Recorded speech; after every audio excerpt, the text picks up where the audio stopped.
we're not going to get AI to invent time travel for us. Essentially.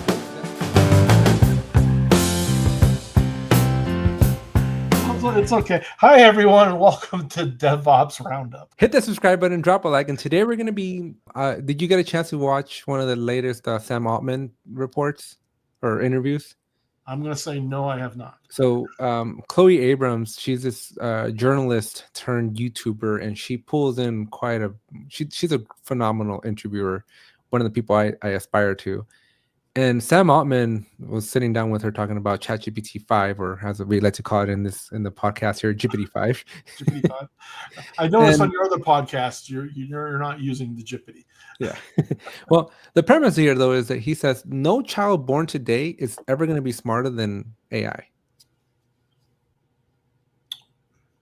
I'm not sure I could disagree with that statement, although I don't like the statement. I can't disagree with it. Right, but it's he's just saying, like, so one, that's a fact, and then two, but he's like, by the time these children, like, if I had a child tomorrow, by the time they turn into this age of enlightenment, if you will, when they're curious and questioning things, the rate of innovation is so rapid that that's all they're ever going to know. They're never going to know that Moore's law used to be this 18-month cycle. Sure. Yeah. Right? Because to them, it's an 18-hour cycle. If that long. Have you ever heard of James Whittaker? I have heard of him. Yeah. Have you seen his 4-hour presentation on career superpowers? I have not. So he's got a YouTube video on that's out there. It's popular. I watch it at least once a year, and it's 4 hours, and it's like how to like... Wow, 4 hours. Yeah. Technically, like three and some. I don't even watch The Hobbit once a year, and that's like 3-4 hours. It's a very valuable video because, in case you don't, I mean, let's make sure we're talking about the same James Whittaker, right? So this individual worked at Google and at Microsoft as a fellow, which is like the highest level of engineering you can get, other than short of being the CTO of the company, right? and so he was a very, very well established, very well respected individual contributor at Google and Microsoft, but he was a C gets degrees kind of guy, right? His level of effort into anything was bare minimum. Like he didn't try to reinvent the wheels like PhDs normally do. And I forgot where I'm going with this. Well, we wanted to make sure we were talking about the same one, and so far I think we have. We are. So we're talking about the same James Whittaker. So he says, so he says something, right? So his big part, like what leapfrogged him into his career, or at least what the majority of his career was before he became a fellow and all that, was he was a software tester. Okay. So he tested the crap out of software, and he tested it well. Like he knew how to beat up software, right? And he was so happy. And then he said there was a moment in time where I found a bug, and I was so excited because I always found bugs. That was my job, to find bugs. And I went to the developer, and I showed him my bug, right? And so he's like, I submit my bug to him. He's like, make a Jira ticket. I go do the Jira thing. I go back to my desk, and by the time it takes me to get back to my desk, the developer walks over to my desk and says, refresh the screen. And he's like, what do you mean refresh the screen? He's like, I fixed it. And he's like, at that moment in time, I knew my job was over. Oh. And that's when he pivoted to the next thing that he ended up doing. But he was like, software quality didn't used to be like that, right? Software quality used to take months. Oh, definitely. I remember my first role in software development. I was a sysadmin, and one of the teams that I supported was the testing and the QA team. I think they called themselves the SQA team back there. For I've heard of that term. Software quality assurance, yeah. But it was clear that team was their motivation was to stop software releases, and they would test these products hard to come up with reasons to delay the deployment. We can't push this. And back then we weren't deploying to the web. The web didn't exist. We were deploying to FPGA chips that were being sent to a factory to be installed into hardware components.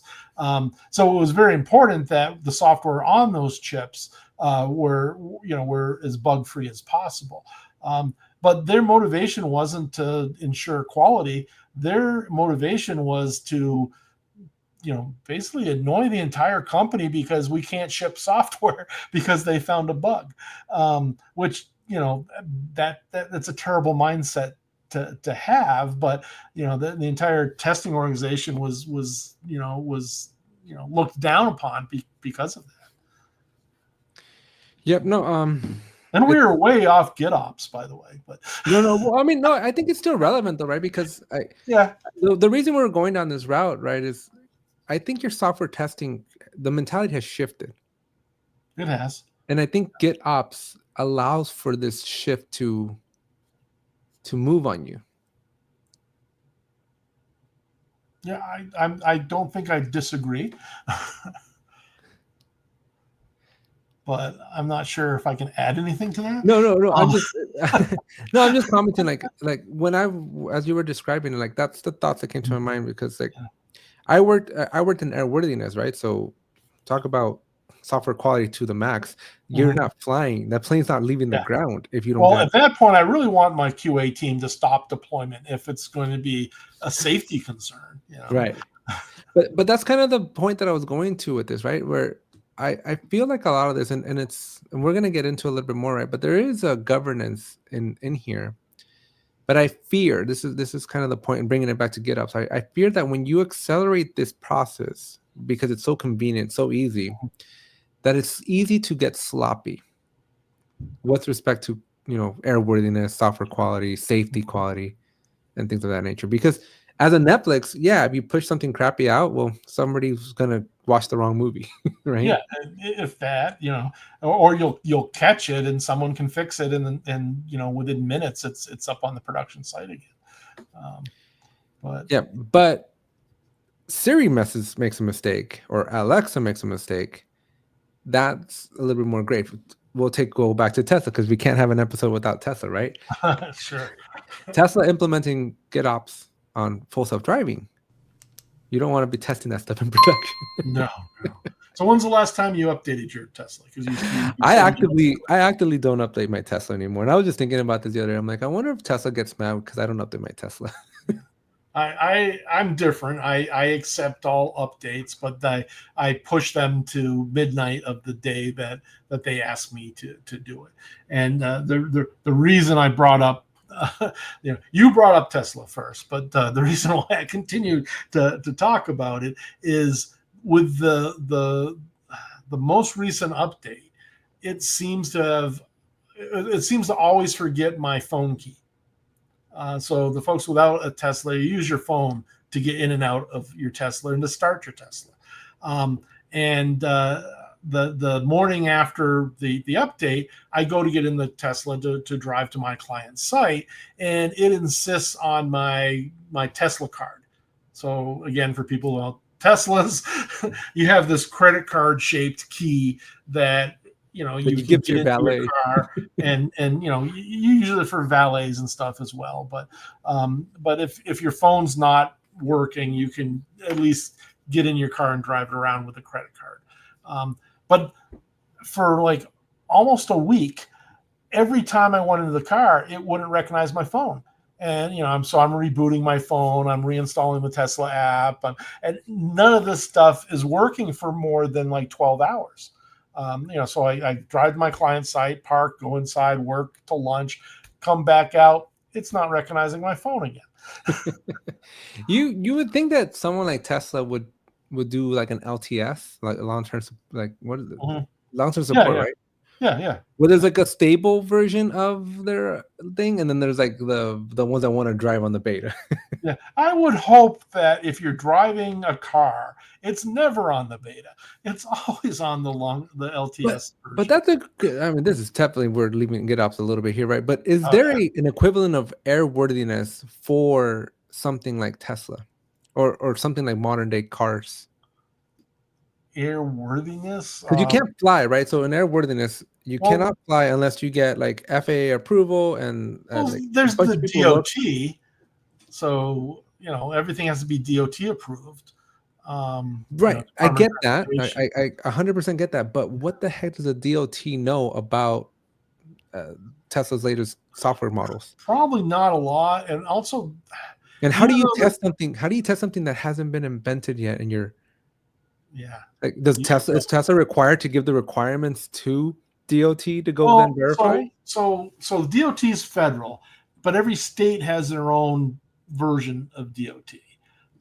It's much like so. But Tesla doesn't release software based on geographies. Well, I No, mean, worldwide they do. Worldwide they do, but not within the U.S. I haven't heard that Colorado has a better version of FSD than California.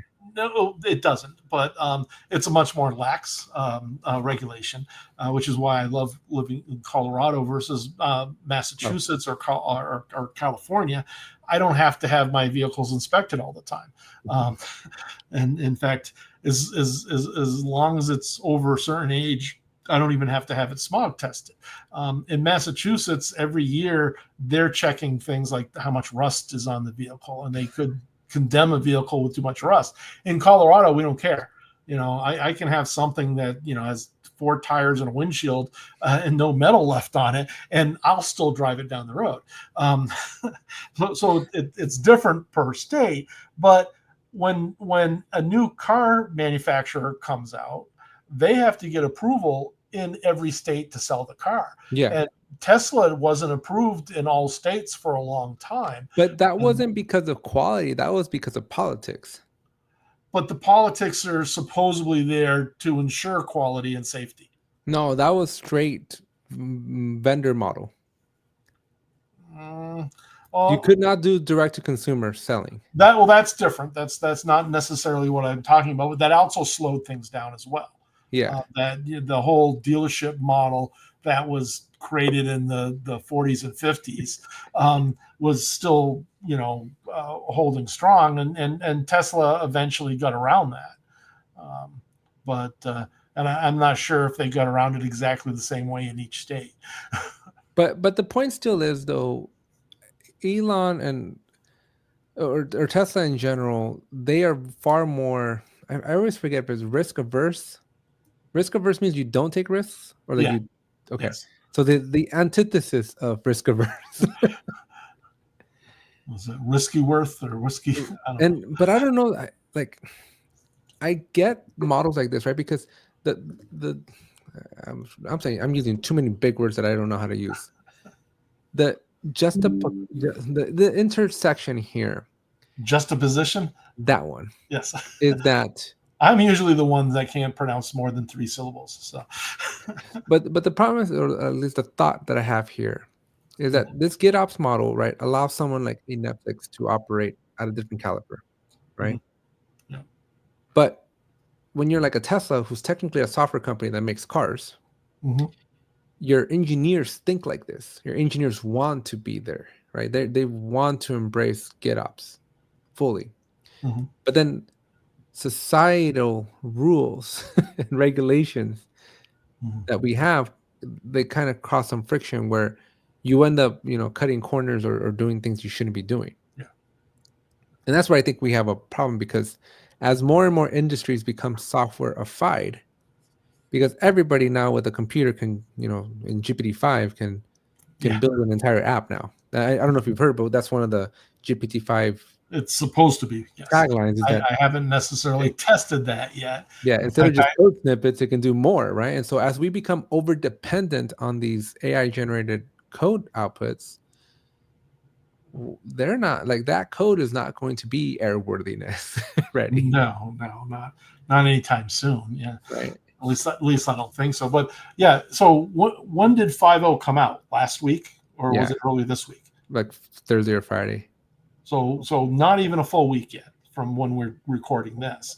I already have individuals calling me, asking me to do talks about the improvements in 5 and why it's going to cause a severe developer layoffs because the developers are no longer necessary because of 5. I am so worried for companies that are in that mentality, though, because just because you can code it, just because it does not mean that it's right.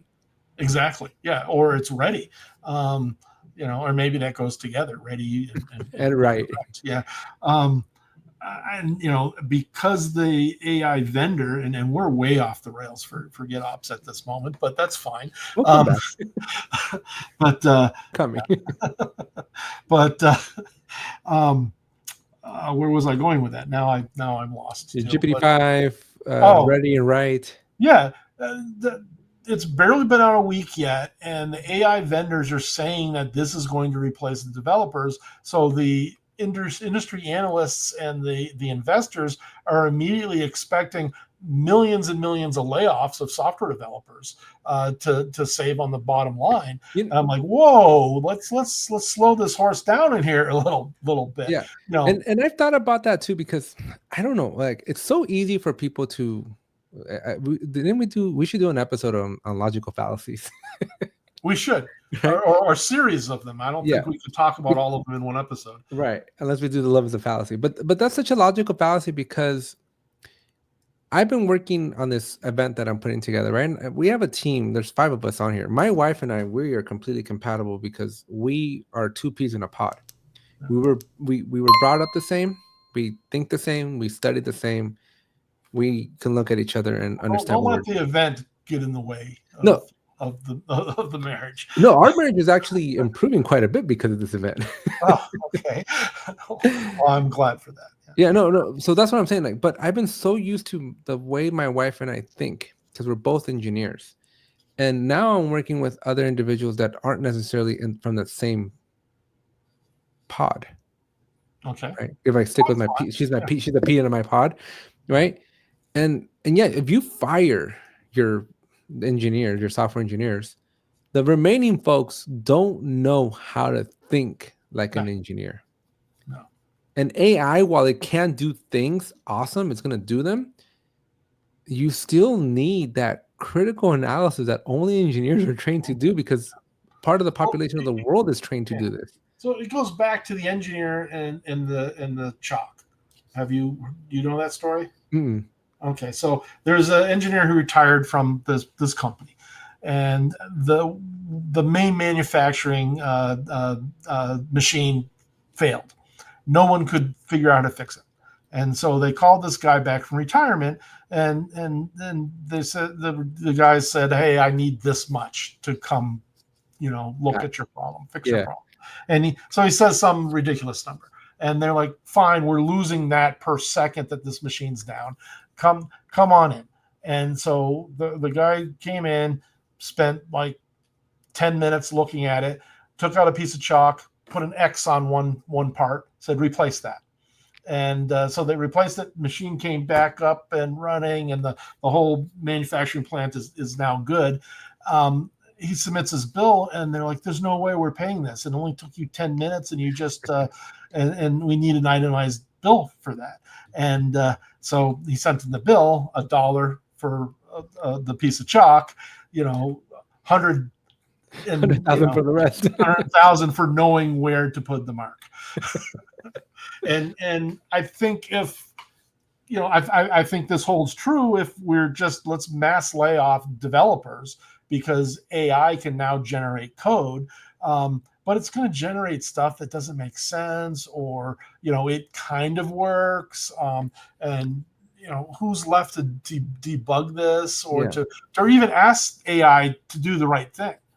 But that's kind of, it's a double-edged sword, right? Because one, you got to know how to ask it. Like, you got to know what in your mind. You need to have clear as day a good line of sight as to, here's where I'm at and here's what I want. And you got to be explicit with it, because any deviation in there, a comma in the wrong place, is going to end you up with an entire different solution. Oh yeah. Right. That's wrong indentation, semicolon in the wrong place. But 2, you have to have intuitiveness as well, because I'll take art as an example, right? If you ask me to draw anything beyond a stick figure, you're not going to get that out of me. And so there's certain intuitiveness that is built into me as the type of person that I am, that I excel at the job of engineering, right? I have all. So Release Team, DevOps tool specialists. We provide professional services and software reselling around the leading software DevOps tools like Atlassian, GitLab, GitHub, JFrog, and others.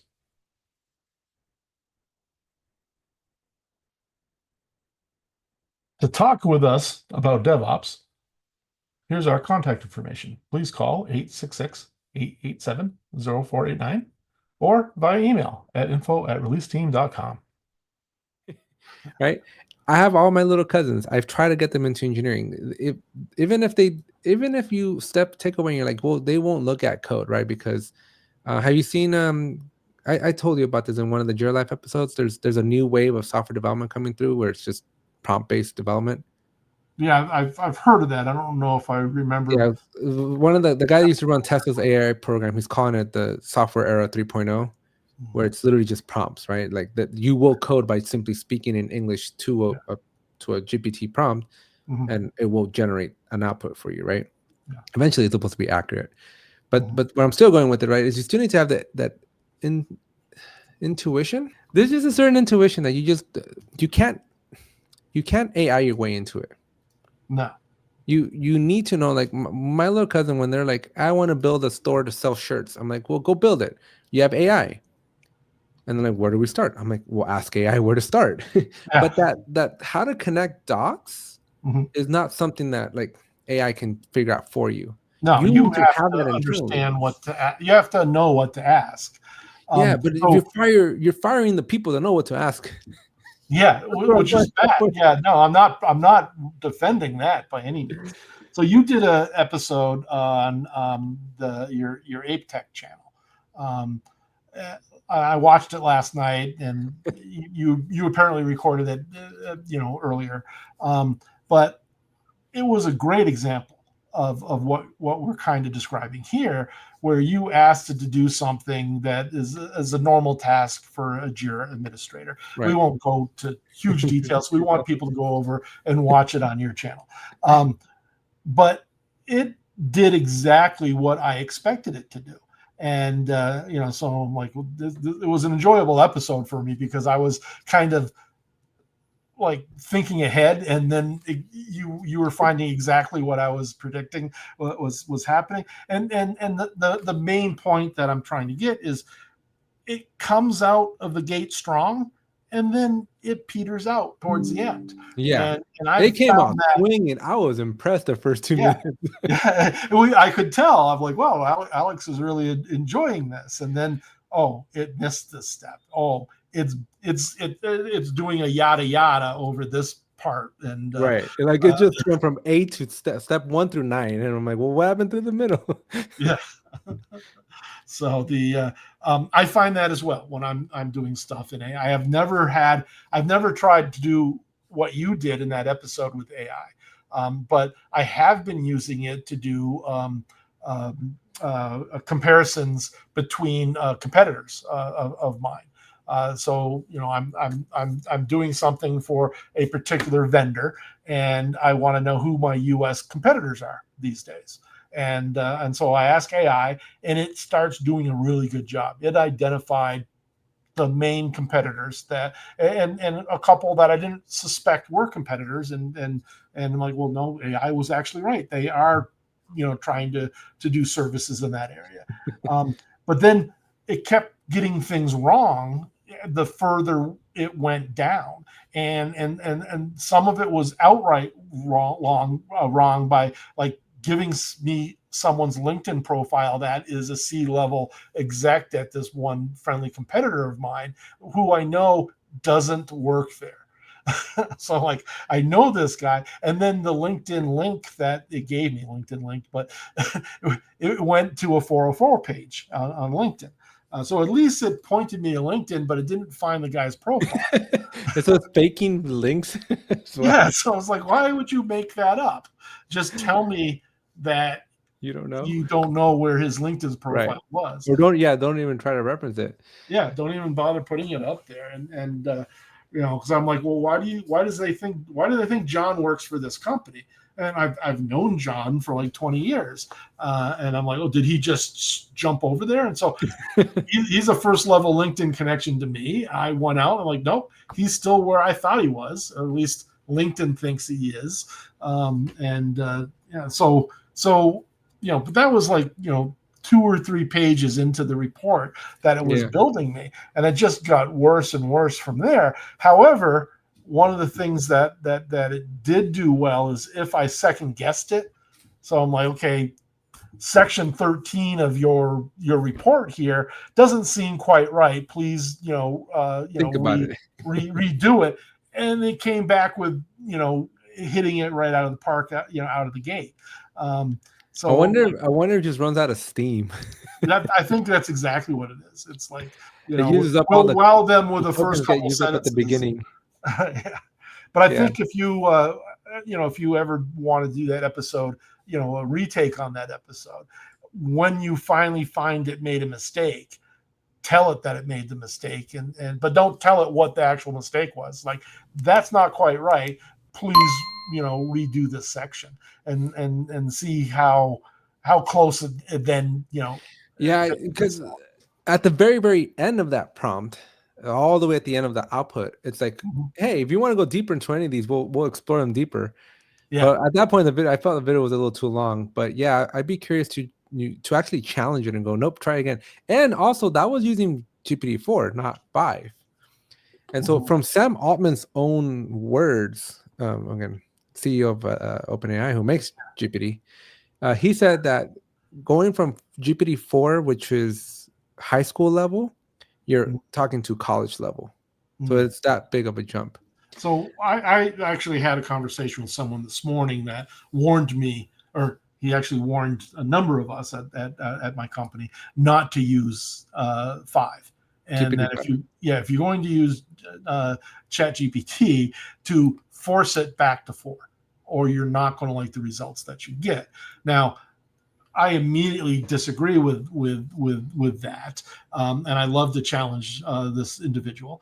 I actually asked him if he would ever come on and be a guest, and he declined, because I think he's scared that I'd pick on him too much. That's our relationship; we pick on each other all the time. Yeah, I want to go out and validate that. I want to run a couple A/B testing between 4 and 5 and see if I have the same issue. So his big concern was it was picking super random references to answer his question, where in 4 it didn't do that. I will tell you that on 5, I used it on Friday. Friend of the family, he has a print shop, makes books, and his printers won't talk to a shared network drive. And so I went in and spent an hour trying to figure out myself. I'm like, why am I doing this? Like, I have GPT-5. It just came out. Yeah. So I punch in the error. Like, I'm like, hey, I'm trying to connect. Here's the error code that I'm getting. And it's like, great, try this, this, and this. I'm like, okay. So I tried number 1. It's like, ping it. Can you ping the IP address? I'm like, I don't know how to get the IP address. So I'm thinking to myself, I don't know how to get the IP address. I'm like, wait. Yeah, I don't know how to get the IP address. So it's like ping the server name. So luckily I did have the server name, right? I had the DNS name. So I pinged the name, and in that reply on the machine that could talk to it, I get the IP. I'm like, hey, I got the IP. So I ping the IP and I get a response. So I told it, when I ping the IP, I get a response. When I ping the DNS, it doesn't come anything. And then it's like, it's always DNS. But continue with the story. Yeah, so the thing was like, okay, great. So it's like, but GPT is like, great. That's going to be like your host file. Let's go look at your host file. Go here, here, here, and here. And I'm like clicking in, and it's doing exactly the way Windows is supposed to do. And like I put it in, I go, okay, I put it in. She's like, GPT is like, okay, now try pinging it again. So I'm like, okay, I can ping, but it's still not able to connect. I'm getting now a security policy is wrong. And I put that in GPT, and she's like, okay, well, now you got to go to regedit, and we got to go open up regedit and go to find this value. And so I'm doing exactly the commands, and I'm finding it's matching up 101, unlike my Jira video. Okay. Right? It's matching up 101. I edit the thing, and then I'm like, okay, I got the regedit. It's like, okay, ping it again. And I'm like, I can ping, I can DNS, but I can't see it still. And it's like, well, now you got to go do this open features. And like, I'm giving it the errors and the experience. And it's almost like I'm talking to Microsoft support. Yeah, that's good. In person. It was trippy. I still couldn't get it to work. I had to leave. I feel like I'm 95% there. And I don't think I would have gone there without GPT-5. I would assume you need to start looking at IP tables and firewalls. But it was crazy. Like, it was an interesting thing. But one thing I did want to add, just to kind of close out because we're running out of Beginning. Have you heard of Tim Sweeney? You keep name dropping on me, and I keep Tim Sweeney's your age. I would have thought you guys went to college together. the name sounds familiar. Tim Sweeney is Give me one some of the context. he's the co-founder and CEO of Epic Games. They make Fortnite. Okay, that's probably why I don't. Well, he's like he grew up in your era, and he's probably your age, and he loves nerding out just as much as you do. You'd love Tim Sweeney. Highly recommend you check out his interview with Lex Friedman. It's like 4 hours, but another 4-hour video. Killing me. Lex Friedman, look up Lex Friedman, Tim Sweeney. Anyways, okay. He's been, you'll love it too because he's been fighting Apple for like the last 2 years. Oh, well, I like this guy already. Yeah, he's been fighting Apple because of the 30% cut that they take on all the app stores. Oh yeah. Yeah, okay. He hates Apple. He's becoming more and more familiar. I'm probably aware of him, but yeah. So anyways, so AI they talked about AI a lot, and Tim Sweeney said something very interesting, right? Because he's like, AI is great with things that exist. You cannot use AI to invent something that doesn't exist.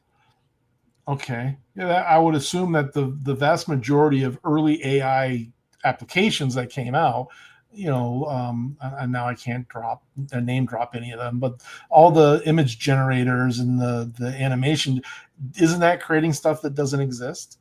And seems to do a good job at it. Not from that perspective, like inventing a new idea. An image generator is not a new idea. Somebody's thought about it already. True. Okay. Right. It's putting together like things that completely like the atom bomb that just didn't exist. Right. Or the idea of a nuclear fission or something like that. So we're not going to get AI to invent time travel for us. Essentially, that's kind of where that's going. So, actually, has anyone tried that? but it's bringing it back to the software engineers part, right? What is the role of a software engineer? Because a software engineer is not there to just write code. No, a software engineer should be considered an artist. And if you're an organization that doesn't consider your software engineers an artist, you're probably doing software defense, and so again, so this is kind of going back to maybe even finding our title. Should you replace your engineers with AI? And I'm going to say the answer is no. Yeah, I would agree. The answer is no. I feel like at least not yet. Yeah, I feel like every company that does this is going to be circa, just looking at Boeing and I hate doing my Boeing example because I know they kill their whistleblowers, but looking at Boeing, like there was an effort in the early 2000s for cost cutting to move to states that had more relaxed labor laws, right? We're going to see the same thing. You can't cheat life. You can fire your engineers now. It's going to catch up to you. Yeah, I don't think companies that lay off engineers are going to be successful. It's so since we're talking AI and layoffs, we have to mention Atlassian, and it's been a long. We've been 39 minutes into this, and this is the first time Atlassian's coming up. But no, we did Jira once. I guess we did, but their layoff was all the support team, and their excuse was AI is replacing the support team, which I am now second guessing my thoughts on that. At first, I thought bullshit, but you just went through a scenario where it was like talking to Microsoft support. So, these teams need their support engineers? I think they do. I think they do, and here's why. I had to go through an age of exploration to get to the answer. And even then I didn't get the answer. And I invested an hour of my time with GPT getting there, and I was curious. Yeah. Most of our society doesn't have that drive and determination that I do to continue to go and continue to prompt and continue to push. If you give this to my mom and told her, go fix this printer that doesn't work, forget about it, right? But would she ever pick up the phone and try to talk to Microsoft support? Probably. I think that's more likely. I think it's more likely for her to, because she calls me and says, fix it. Yeah, I know. Right? That's probably because she doesn't have the patience to deal with Microsoft support and you're available. Right. But that's kind of where I'm going to go with. This is where I want to, because I do need to drop is, if you, I think it's a mistake to fire your 150 support engineers. Maybe they kept some. Okay, let me rephrase. Yeah, we don't know how many they had. They could have had 700, right? And they only fired 150. So yeah, media, don't trust the media. But the key takeaway here though is, at the end of the day, especially in this era of AI, we are going to value human to human interactions. And so, yes, while GPT was able to help me with this problem with the printer, I much rather would have enjoyed spending 5 seconds with an expert and fixing it right away. Because in the world of business, time is money, and spending time with GPT, unless she could have fixed it on the first shot, then. So yeah, then I know you need to drop, but I mostly agree with that. I would prefer not to have the interaction with support, because usually when I end up breaking down and calling support for something, well, you need good support. Yeah, you can't hire people in India and expect revolution either.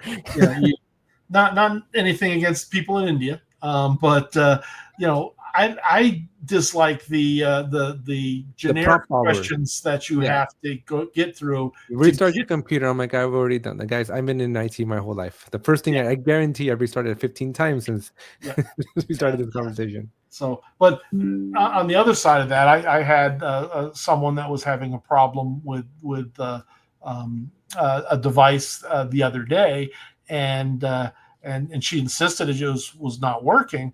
I walked into her office and I pushed the button on the device and it worked fine. And she goes, "It wasn't working the last time I tried it." I'm like, "Well, while we were discussing it, you were adamant that it was broken, but you didn't try it since the last time." I before I would argue with somebody, I would have double checked. But that's just me. So thank you folks for watching this. Make sure to hit the subscribe button, drop a like, and help us get to our goal of 500 subscribers. All right. Bye, everyone.